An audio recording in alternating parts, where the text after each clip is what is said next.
السلام عليكم ورحمة الله وبركاته، يا رب الجميع يكون بخير.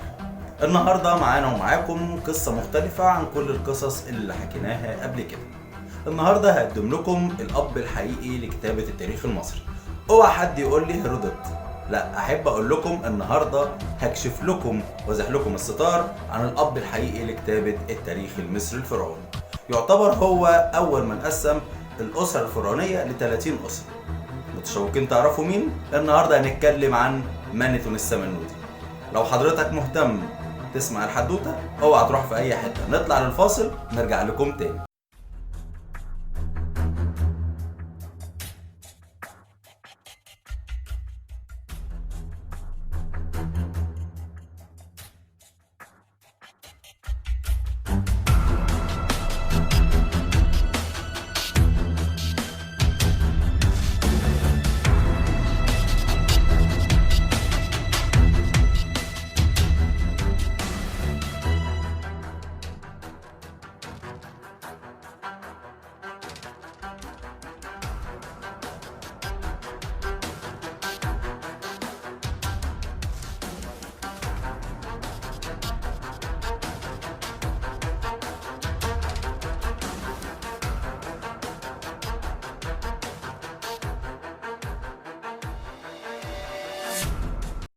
ورجعنا لكم بعد الفاصل ونتكلم باستفاضه عن مانيتون السمنودي. مانيتون السمنودي هو الاب الحقيقي لكتابه التاريخ المصري القديم.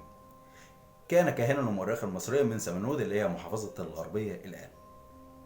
كتب التاريخ المصري بدقة وقسم التاريخ المصري إلى 30 أسرة. يعتبر هذا التقسيم هو التقسيم الأول والأخير حتى الآن يعتمد عليه الباحثين والأثريين في مجال التنقيب والبحث وتدوين التاريخ المصري.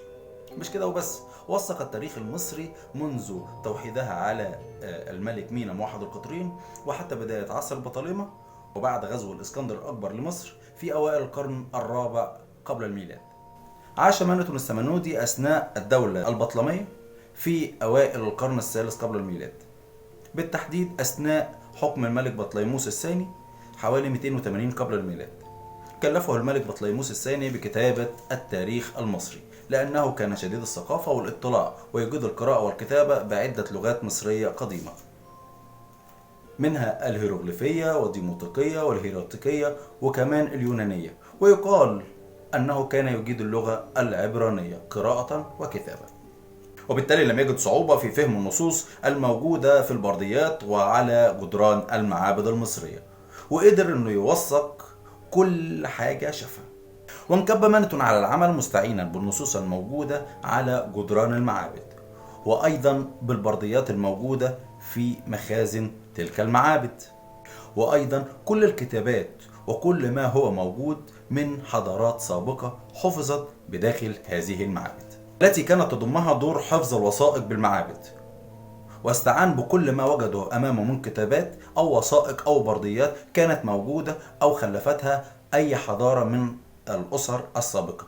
ومش كده وبس، لا، ده جمع ووثق التاريخ المصري القديم وكل ما وجده قدامه من وثائق وبرديات، وجمع كل اللي كتبه ده في مؤلف كبير اسمه إيجيبتياكا. المؤلف ده كان موجود في مكتبة الإسكندرية قبل حريق مكتبة الإسكندرية. الكتاب ده كان بيضم كل ما هو صغير أو كبير من الحضارة المصرية الفرعونية. الراجل ده قدر كمان إنه يقسم أسر ل3 مراحل و3 حقب منفصلين، منها الدولة القديمة والدولة الوسطى والدولة الحديثة. كل مجموعة من دول تضم مجموعة من الأسر. مانيتون السمنودي يعتبر هو الأب الحقيقي لكتابة تاريخ مصر. لو حضرتك متابعني لحد الجزء ده أحب أقول لحضرتك أنا مبسوط جدا عشان حضرتك بتتابعني. أتمنى لك حياة سعيدة ودمتم ودامت مصر حرة مستقلة. السلام عليكم.